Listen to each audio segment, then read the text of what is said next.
a police state. The leader intervenes into the national economy and creates a chunk of it that doesn't have adequate oversight or that empowers him further. The second thing you always see, the definition of a police state, is troops on the ground in civilian contexts. Now, why am I terrified by these troops? Why should I not be reassured that, oh, these are our guys and it's America? Here's why. If you look at the history of closing societies, what starts to happen, this happened in Italy in 1920, it happened in Germany in 1933. What starts to happen is it'll still be a democracy, but the president or the leader or the Führer will start to find a way to deploy military forces at his discretion. Now, these soldiers are not answerable to the Congress of the United States. They are answerable to the President of the United States. He is the commander-in-chief. That is the chain of command. That is the chain of command. So he can send these troops to your home. He can send these troops to outside voting booths. He can send them to protests. He can send them inside the halls of Congress, which is what both Mussolini and Hitler did when it was still a democracy, to intimidate legislators. As clearly they're starting to intimidate legislators. Bear with me. These troops, their mission, according to the Army Times, is crowd control, subduing unruly individuals, and responding in a potential emergency. And I talked to the brother last night here in Seattle of a soldier who is engaged in training exercises with the 1st Brigade. So why is it so terrifying that their mission is crowd control? They're going to use the same technologies of crowd control they used in Iraq, according to Army Times. That includes tasers and rubber bullets. Tasers have killed 300 citizens already, and rubber bullets are so lethal against citizens that the United Kingdom has withheld their use because they killed so many people in Ireland. Now, subduing unruly individuals, that means legally that they can define it however they want. If you are arguing about being purged from the voter rolls, you are an unruly individual. If you are protesting, another stolen election, you're an unruly individual. But even more terrifying than that, these are our kids. They are.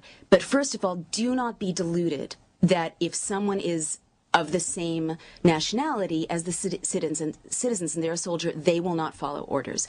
The Zimbardo experiments and history show that soldiers follow orders. These same kids, these decent young men and women, have been sent to Iraq and they have followed orders that have given them nightmares and post-traumatic stress syndrome.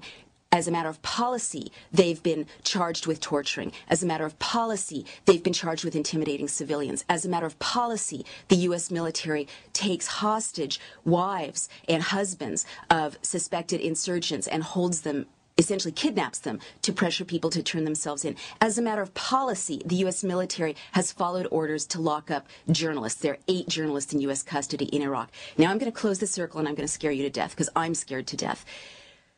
And you can say, well, it's America. It's America. We have civilian law.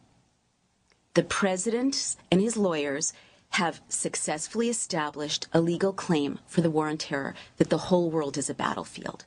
And so the whole world, you can call someone an enemy combatant and detain them, disappear them, even torture them.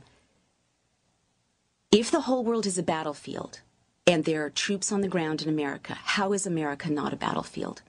Legally. And if the whole world is a battlefield and there are troops on the ground in America, how does military law not supersede civilian law?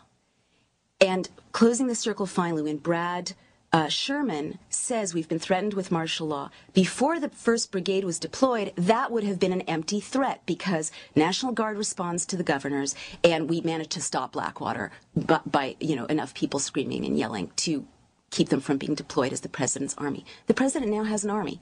The president now has an army. What is the purpose of having 3,000 to 4,000 soldiers who will do your bidding or else face serious repercussions to make good, among other things, to make it serious to be able to threaten our Congress with martial law if they don't do as he says? And what I want to tell you is if Congress thinks, if this is true, and if Congress thinks they can stop a threat of martial law by caving, they have got to look at history because the pattern is once you yield, this is exactly like Mussolini. Mussolini did exactly this in 1920 with Parliament.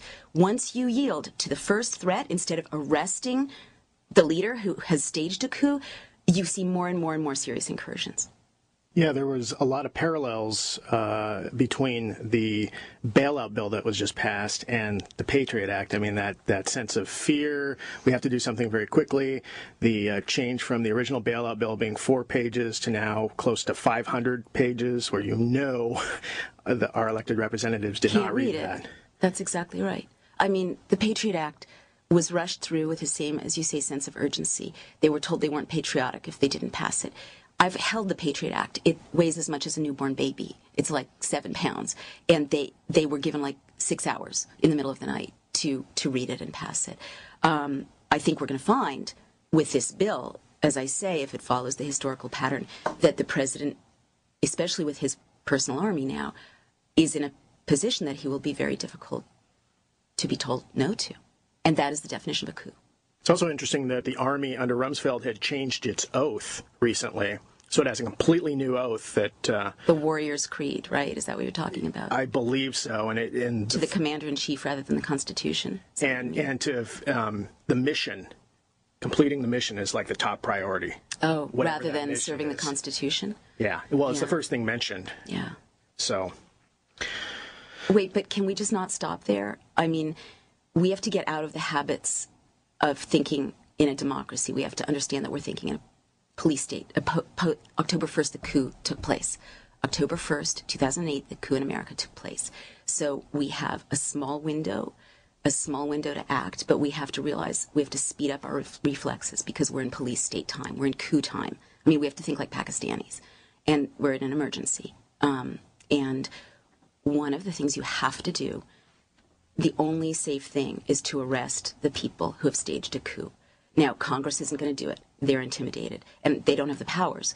The Army can't do it unless they go outside the chain of command. Although I'm very disturbed that I was also told last night that there's an active discussion on military internet discussion boards about whether or not to obey continuity of government orders. I was told this last night. I haven't checked it out for myself, but it's another distressing signal. We have got to get these people arrested and investigated. We've got to seize their computers. We've got to keep them from being able to continue what is clearly an armed insurrection. I mean, this is the definition of treason. An insurrection has taken place. It happens to be the commander-in-chief who's done it, but an armed insurrection has taken place. We don't have much time. So what Vincent Bugliosi has very brilliantly pointed out in his book, The Trial for Murder of George W. Bush, is that it is legal, although now that military law suspends United States law, this is the reason to act before we start getting into these kinds of conflicts, where, believe me, civilian law doesn't win. But as of right now, we're in a position to press our district attorneys, who do have the authority, according to Bugliosi, to arrest the president. And there's one brave would-be district attorney who's promising to do that if she's elected. We don't have time for that. We have to press our DAs to arrest him now. So no promising DAs existing that will stand up to this? We're just sending out the call right now. I mean, hello, this is news headlines. It's happening in real time. So I'm asking your listeners to forward this video virally and to get these people arrested because they have staged a coup. The Brad, are you talking about the Brad Sherman video? Or no, forward this video that we're creating right now. Oh, gotcha. Certainly forward the Brad Sherman video as well. Well, and you had mentioned previously about some other videos. Which of the websites are those at? I know your endofamericamovie.com has some. Is there also some at myamericaproject.org? I don't believe they've posted the RNC footage there yet, but that's where you can download very soon a user's guide to the Bill of Rights and a user's guide to the Constitution. Because my argument in Give Me Liberty is that we've been propagandized to forget our rights as citizens in order to, over the last 30 years, not just the last 8, in order to make us pliable for this kind of power grab. So in addition to contacting DAs, what else do you propose? We've got about 9 minutes left. Okay, it's very important. You have to reject Homeland Security money. You have to call on your representatives to your city council to reject Homeland Security money. Millions of dollars are being pumped into local communities, police departments, and Homeland Security agents are training them to essentially make war against citizens.